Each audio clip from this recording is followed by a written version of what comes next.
It's a long walk over here. So, once you have my presentation up, you'll see that my presentation is going to focus really on digitalization in the context of the macroeconomic accounts.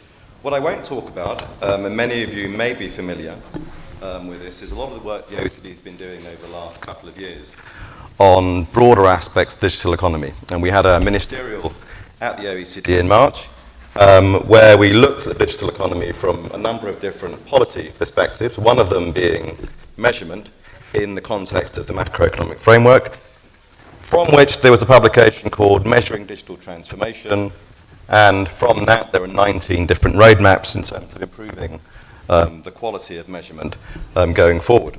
Those measurement recommendations cover a wide range of different aspects of the digital economy. Many of them, of course, are not about the macroeconomic framework, but if you want to ask questions about that, then feel free to ask me during the presentation, during the question session. One good thing about my presentation, this came up when Mariana was presenting hers, was that you'll see an awful lot of repetition from my presentation and Mariana's, and that's a good thing, because it confirms, of course, that we are closely collaborating on this issue, covering pretty much the same themes. And the first slide here is very similar to the slide that Mariana had, looking at perhaps some of the background and some of the motivation for why we are now fully engaged in trying to improve measurement in this area. And it's really driven to a large extent by a lot of the criticisms we've had over the last few years from very visible and very vocal forms of the media. So, for example, I've given you some here, which is The Economist, the FT, and the Wall Street Journal, and I could have given you many others. People focusing on the fact that we see this basically productivity slowdown emerging, but we don't believe it because basically digitalization was supposed to have been this tool that's driven productivity change. And we would have seen, for example, some of the reasons for that productivity change in Governor De Silva's presentation. And if you look, for example, at the charts at the very bottom, you'll see that we have an explosion of values of these digital intermediation platforms. I've given you an old example here of the valuation of Airbnb and how it's increased over the last few years. If you look today, it's probably even more valuable than it was then. And I've given you a very simple chart showing UK productivity figures over the last 10, 15 years. And I could have given you that chart for pretty much any OECD country, and you would have seen a productivity slowdown. So this is the solo 2 paradox. Why is this happening? There are lots of different reasons. I mean, some have concluded that they're actually structural reasons. Gordon has concluded, or his view is that actually we don't have any new massive technological innovations that are going to be driving productivity growth in the way that we had them before. Some work at the OECD is pointing to perhaps concentration of some very large firms who can deliver scale without mass, which is crowding out some of the smaller enterprises or smaller firms. And so you see this breakdown in in diffusion between basically those at the frontier and those at the lower end. I hope you heard everything else that I said. I did anyway. But trying to encapsulate some of those criticisms about the mismeasurement hypothesis, it's not so easy because different people are saying different things about where mismeasurement occurs, and that makes it very difficult for us as statisticians to try to understand how we can respond to their concerns. And I've given you a list here, very similar to the list that Mariana gave you, and I'll run through all of these issues separately in the course of the presentation, but perhaps now is a good time just to have a quick pause in terms of what these things all mean and why they matter for measurement. So there's this view that this sharing economy phenomena, where you see this massive increase in the ability of individuals to engage in types of production that were harder before, for example, Airbnb or basically Uber, and that's creating mismeasurement because there's a view that, well, you've got this massive increase in informal type activities, and we know traditionally that you struggle to measure informal activities, ergo, there's something going on, you're not measuring it properly. There's also this view of participative and displacing production, and by that I mean we, as consumers, are now engaging in the production process in a way that we weren't able to before digitalization, although to some extent it's not new. I mean, this means, for example, that when you go to a supermarket and you have an automated checkout system. You're scanning it yourself. There's an activity you're engaging in that's displacing something else. And should that activity be included within the production boundary? Free services. We as consumers receive an awful lot of this, but we know they're free. They're adding to our utility. They're improving our welfare, but they're not in GDP. The role of data. Data, to a large extent, is invisible in the national accounts. I mean, most data, of course, is captured free, but it's not there in the accounts. There's a question mark about whether or not this is creating an underestimate of GDP. Globalization and digitalization. I mean, this is a major issue. Digitalization has exacerbated many challenges we've already had because of globalization. Fragmentation of production and global value chains are basically driving a large part of this, as of course is fiscal optimization.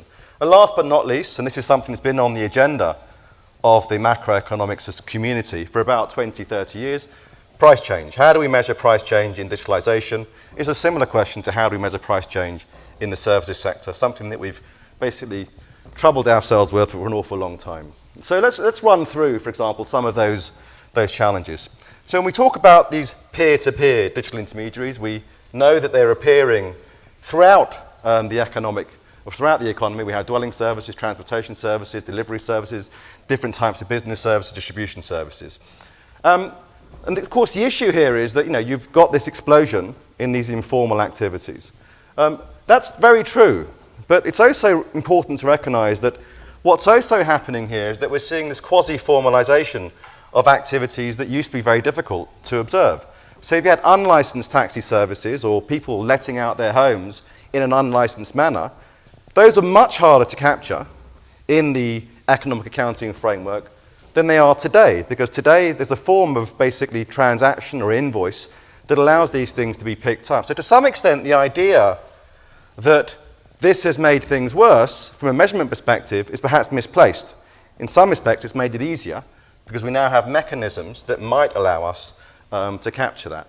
Now, of course, those mechanisms depend in a large way on the ability to identify who the intermediaries are, and that is a challenge.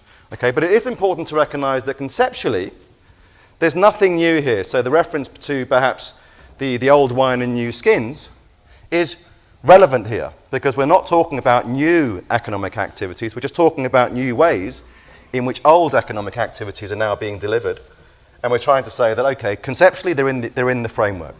If we look at some of those issues, and we know already that the mechanisms that we have in place to measure them already capture large parts of them. So when we think about, for example, the dwelling services provided by many of us through platforms like Airbnb, even if that information or that activity was not captured, what we do capture in the accounting framework is imputed rent. So in the national accounts, in estimates of GDP, we estimate the activity that comes from our ownership of our own homes. So it's already in the accounts. Now, one could argue, of course, that there's an additional part that you're not capturing, but it does help to put the issue into some perspective. So let's think about, for example, us now as individuals engaging in this participative production. So we're now doing things that used to be done by formal firms, or basically firms that are doing it. Travel agencies, for example, are now being displaced because we can go along and go to booking.com and book these same types of things ourselves. This is all very true. It's not new. We recognize, for example, that the accounts do not capture everything that everybody perceives as production. I mean, for the last 40, 50 years, people have criticized the SNA and national accountants for not capturing all of those services that we as households produce for ourselves, our cleaning services, our cooking services. There's a view that, well, you should include this in GDP, and there's nothing wrong with having that view. But it is important to recognize that it changes fundamentally the notion of what GDP is for macroeconomic policy making. If we, for example, try to estimate the value of the traditional services that we've been accused of not including in the accounting framework, we end up with figures that increase GDP by about 40 to 70, 80%, depending on what type of price you use. It could be an opportunity cost or a replacement cost. And again, having that in GDP will have a different type of criticism. People will say, well, what does GDP mean and how can I use it? And so this is one of the reasons why we don't have basically those measures included. The activities that we engage in ourselves for ourselves, with there being no monetary transaction, are not things that we want to include in GDP, even if you can make arguments that there is a productive activity. That's not to say that volume measures are not affected by this, and we do need to work better in understanding the value of these services that have been affected by our participation in their production. We've got this free issue. Okay, so I've given you a few examples of different types of free services that we now all receive as consumers. I won't go through them. I hope they're all relatively self-explanatory. But perhaps the real issue here is that, well, look, none of this is really new. And again, this comes back to the new wine or old skin, new wine, I can't remember. But it comes back to the idea that is there anything really new under the sun? You know, this argument that we should include the value of these free services that we now receive as consumers in GDP could easily have been made 20, 30, 40, 50 years ago. And I've given you examples of the television, the radio, and free newspapers. These are all things that we receive for free. Now, we could have said, for example, let's include some type of imputed value that we get that improves our utility from observing these things for free.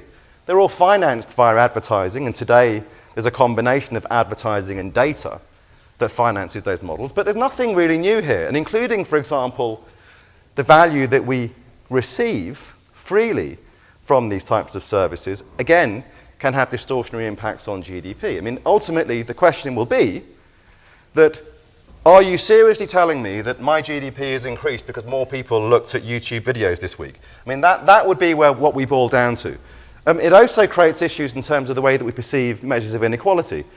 Depending on which approach you use to value those services, whether it's a replacement cost or an opportunity cost, you might increase measures of inequality, you might reduce measures of inequality. So again, there's a distortionary impact that comes through from doing something like this, and we have to be very careful. That's not to say it's not important. It's not to say that we shouldn't have better measures that allow us to better understand welfare. But it is important to make sure that the discussions around what's in GDP and not in GDP are not affected by basically creating everything within GDP.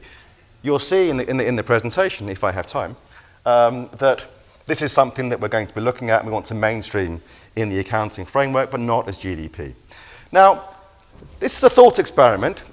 Even if we were to value all of these free services in some type of crude way, the question is, could they explain the productivity slowdown? So what we've done here is we've looked at a whole range of different types of firms that provide those media services, and we've assumed that the value of their revenues that they receive is also equivalent to the value of the free services they're providing. So we're double counting, if you want, that activity. And we're looking at the impact on GDP growth.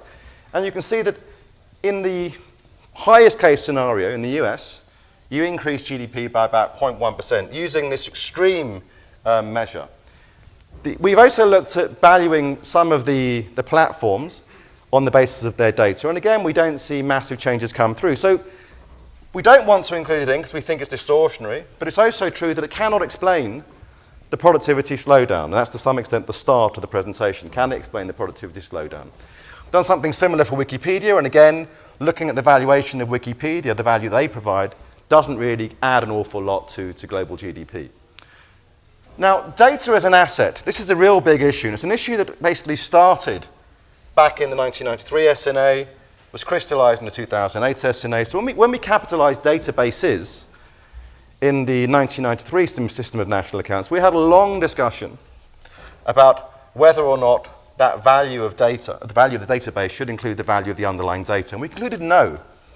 We concluded no because the data itself was synonymous with knowledge. And so there was this back door that you opened up to capitalization of an awful lot of things that would also be quite distortionary. So for now, data is not considered to be a produced asset in the system of national accounts. It's not to say that data is not valuable and that data is not an asset. Then that's often the misunderstanding. What we're saying is that the current view is that data is a non-produced asset, so you can value it on the balance sheets of firms, but its very production does not increase GDP. So when you log on to some search engine and that search engine captures your data, that data is not new production adding to GDP. It was always there. Okay, so that's an important point as well. But it's true that we also need to make sure that we are better equipped to measure data and to show it in the accounts, because it does have productivity enhancing measures, but it's not missing in the GDP accounts.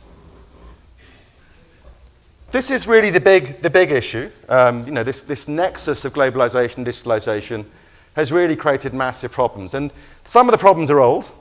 Some of the problems around, for example, intellectual property. But what's exacerbated those old problems is the ability to transfer that intellectual property very easily from one country to another, or to provide services from that intellectual property from one country to another. Now, if we think about it just in terms of the zero-sum game, we're talking about moving something from one country to another. So we're not saying, if you look at it in that perspective, that GDP as a whole is being underestimated. So from that perspective, it's hard to see how it can have basically productivity declines globally from a mismeasurement perspective. Some countries will be more affected than others. Those countries that receive the intellectual property will see improvements in their GDP and increases in their productivity. So Ireland, for example, had a relocation of many multinationals, quite a lot of them from the US, to Ireland in 2015, and GDP grew by about 26% because of that transfer. Now, the issue here, of course, is, was that the right thing to have done? But it's a separate issue in terms of digitalization. It's more about the concept of economic ownership versus legal ownership in the accounting framework. And one of the things that we've included from that is that we need to provide better guidance in terms of what economic ownership is in the accounting framework. But it's not basically the smoking gun that's going to explain the productivity slowdown. It is an issue, and it needs to be addressed. The other challenge, and the real important challenge that comes through from thinking about digitalization and globalization are the digital intermediary platforms. The challenge that all national statistics authorities have, or certainly most of them, is that they now have operators providing services in their country but have no physical presence. So Uber, for example, can be located somewhere else, but it's providing a service. And the difficulty for the national accountants in the economy is, well, how do we measure that service? They're not located in our country. We can't survey them in the traditional way.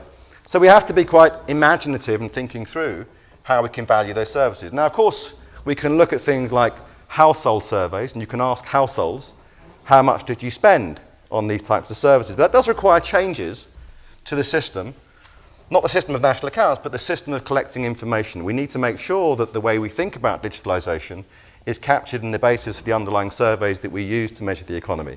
We need new questions in old surveys.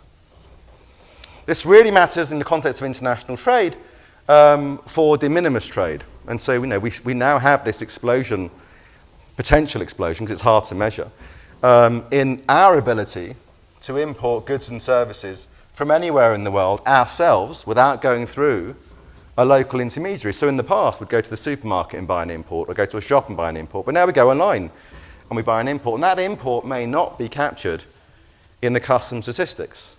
Because if it's below the de minimis threshold, it won't be captured in the customs statistics. And the traditional methods that are being used by countries to estimate that may no longer reflect the size of the problem. So we need to be creative in thinking through what other sources are available that allow us to capture de minimis trade. Just to give you a little illustration of some of the problems that we have when we think about the digital intermediation platforms, we also have accounting difficulties. What are we going to measure? Once we identify them, what are we going to measure in terms of the flow? So we think about a digital intermediation platform that's located abroad. Let's say Uber, for example. Uber is providing or facilitating a service between a seller and buyer in the same economy. But what happens in terms of the flow of money is that the buyer sends money abroad, and then Uber will send money back to basically the provider of the service. And so you've got this cross-border flow of cash. Potentially what will happen is that you'll have this big increase in imports and exports. And we don't want that, because we don't think it reflects to some extent the underlying reality of the transaction. There's an intermediation service that's being provided, and it's only the intermediation service that we want to capture in cross-border trade. The service provided from the seller to the buyer is a domestic transaction. We want that to stay within the domestic accounts. Now, one of the peculiarities of the system is the importance of making sure that we can align the purchaser's price view and the basic price view of production in the accounts. And in order to do that, the recommendation we're making at the moment is not only that the flow should be recorded net, i.e. only the intermediation fee is in international trade, but also that it's the seller that's seen as basically paying for the intermediation service and not the buyer. The buyer pays a price to the taxi company or to the person providing the Airbnb services, and the seller is basically paying the whole of the intermediation fee, where it's implicit. Now, this is basically a conversation I could have had 20 years ago, 25 years ago, 30 years ago when we talk about prices. We're not in a significantly better place than we were back then. There have been lots of improvements over the years, but there are still some major challenges. And just to illustrate some of the challenges and how difficult these can be for the community as a whole to get their head around, as a starting point, in the SNA, when you observe basically two different prices for the same thing, the recommendation in the accounts is that that is a quality change, not a price change, a quality difference, not a price difference. Okay? That generally reflects the fact that you're paying a different price because you're going to a different distributor, and so you perceive there to be some improvement in quality associated with the provision of the service from the distributor. Now, in an old-fashioned world, pre-digitalization, to some extent it didn't matter so much. But today it matters an awful lot because basically you've got access to prices for the same product from a range of different distributors that are all different. And so the idea that there is no difference in price and all the differences in quality is something that needs to be questioned. But even if we put aside that questioning, we ask countries, what do you do in any case? And we can see, for example, that from the differences in terms of whether they see it as a change in price or change in quality, even today, outside of the conversations that we have to have about whether or not the rules should be changed to reflect a different type of reality, countries do different things. So that's where we are today. Now, another thought experiment. One of the things that we wanted to do was look, okay, well, let's say, for sake of argument, that there is a massive problem in price measurement across a whole range of different goods that are affected by digitalization. And let's try to work out what the worst case scenario would be on basically the measures of GDP if we imputed a different value. So we looked at three categories that are commonly perceived as being affected by digitalization in terms of the price impact: ICT equipment, computer software, and communication services. And if you look across countries, these are all adjusted by underlying domestic inflation, the CPI.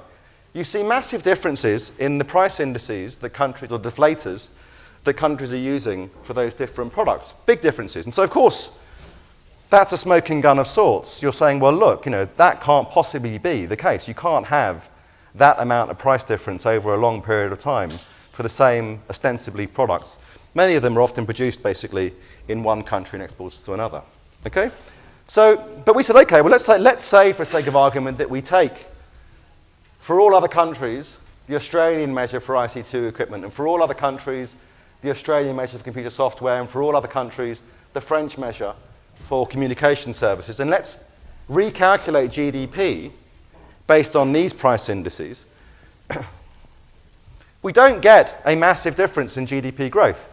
So the columns are showing you the official estimates of GDP growth, and the little dots around there show you variance depending on whether or not everything is basically treated as intermediate consumption or final demand or so on. But you'll see that there's hardly any difference in the estimates. There is a difference, of course there is, and there's an important difference. But it's not a difference it's enough to explain the productivity slowdown. On average, it's about 0.2%. That's not to say that estimates of GDP are currently underestimated by 0.2%. It's to say that even if you were to take a worst-case example for price index measurement, this is the impact that you're going to see. So, given all of that evidence, why is the mismeasurement hypothesis so prevalent? Why do people still say you're not measuring it properly? And the answer to that is you can't see it. People can't see the digital economy in our accounts. Now, in fact, Governor De Silva gave a whole load of other reasons why it's important, a whole lot of other measures. But here are some things that people want to see in the accounting framework, but are not there today. They want to see how big is our e-commerce transactions. How many transactions delivered digitally? What's the share of value added provided by digital industries? How do we define that? What's the share of digital goods and services as a share of GDP? What's the value of data? I could go on and on and on and on. These are all the questions that people want to see being delivered by the S&A framework. But it is important, I think, when you look at all of these things, to see that actually you can't pull all of these together as one single measure. They're all trying to look at different things. So a measure, for example, of the size of e-commerce will never give you the same number as a measure that talks about the value added generated by digital industries. So there are lots of different things that people want, can't be provided within a single number. But what we can do is focus on what the commonalities are across these different measures. And this is the definition that Mariana mentioned that we've now looked at and we've focused on. To think about transactions. So we're talking about, okay, what is it that is common across these different types of requests? And what's really common is that people want to understand whether something was digitally ordered and or digitally delivered. And in particular, they want to understand if it was basically enabled by a platform, which is part digital ordered and part digitally delivered. So this is the way that we've tried to frame our thinking in terms of the digital economy. And these are the transactions that are going to govern the way that we try to look at the digital economy in macroeconomic framework. They also want to know, and again, Governor De Silva mentioned this, they want to know who is producing the services, who's consuming it, and what is being produced. Now, if you think about who and what, one of the things that you'll see is it brings you to a supply use table. I'm not going to go on about what a supply use table is. Those of you familiar with what supply use tables are all about who and what and how. But what we don't see in supply use tables is this how about the nature of the transaction. Was it digitally ordered?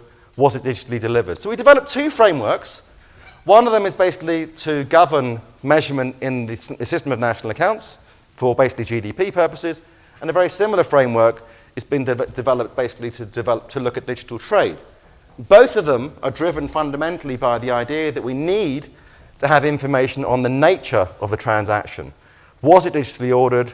Was it digitally delivered? But those are the two fundamental principles. So if we think about what that means for a supply use framework in terms of improving visibility, what we have to think about is basically changing the presentation of rows that we have in our conventional supply use tables so we can see these types of transactions. And so what we're asking is that there's an ability to differentiate between something that was digitally ordered, whether it was direct from the counterparty, whether it came via platform, foreign or resident. And we've also got basically breakdowns. In theory, this should happen for every single industry and every single basically product that you have, but we also recognize that in the interest of parsimony and the interest to make things easier for users, that we want to group products around classifications that make more sense, that respond to digital economy issues. And so the groupings that we've put together are digital goods, very simple, most people understand that, ICT, non-digital goods, and then a whole category of breakdown of services, which are also really important when we think about digital transformation.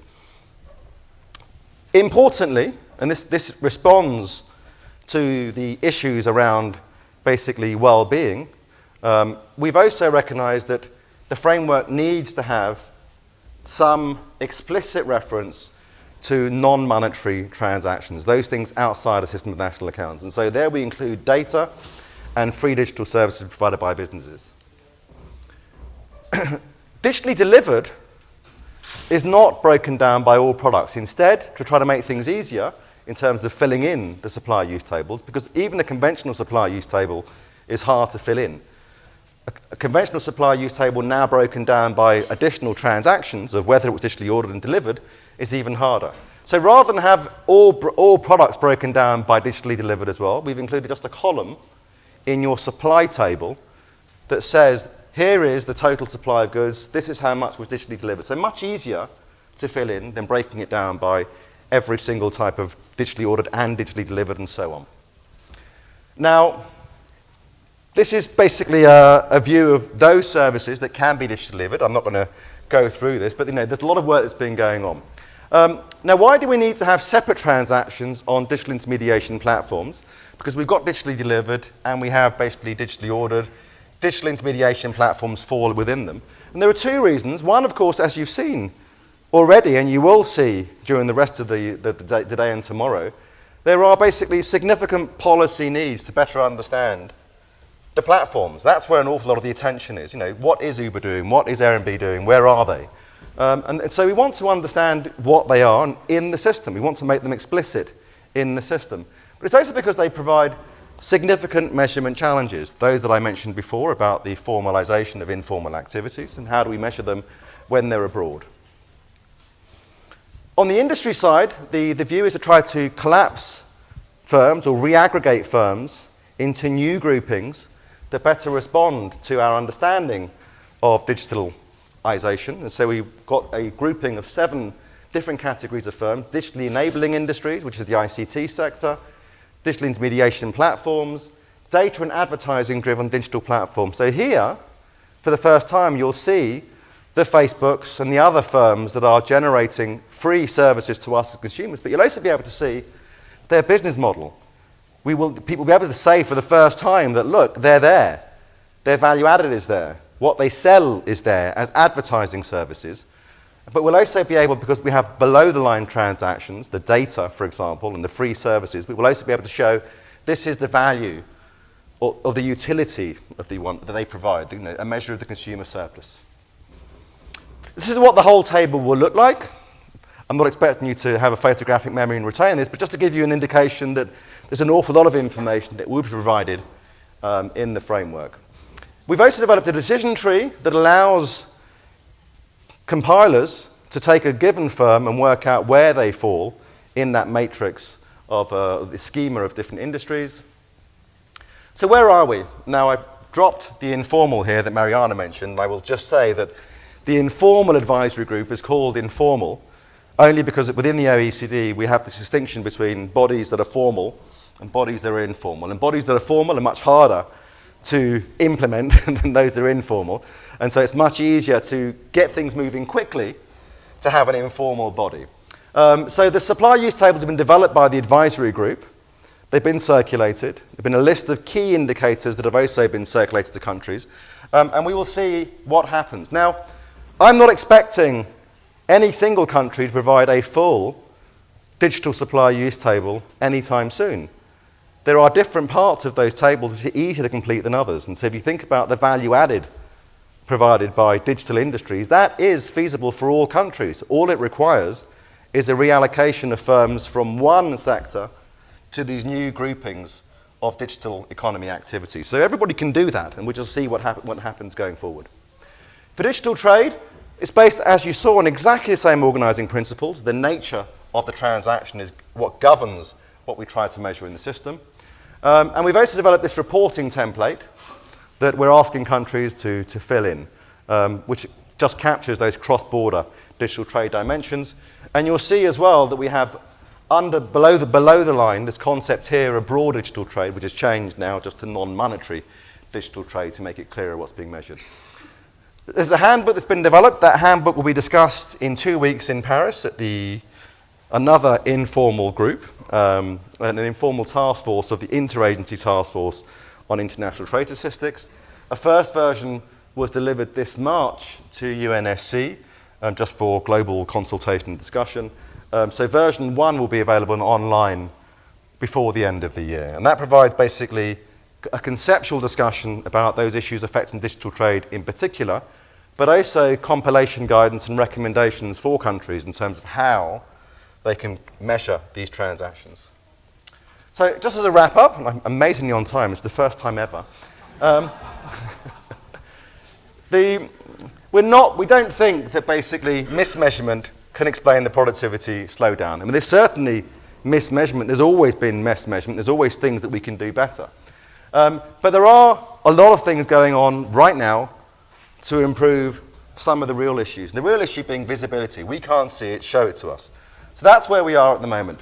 The conceptual framework is robust, but there are opportunities as well. I mean, there are opportunities within the system and within our data collection mechanisms that we now need to start exploiting In particular, when we think about digital intermediation platforms and our ability to get data from them that provides basically answers to questions that go beyond just the conventional business survey. They can give us information about all of the transactions they're intermediating. So with 10 seconds, I'm going to wrap up now because that will be the first time ever I've done it on time. So thank you very much.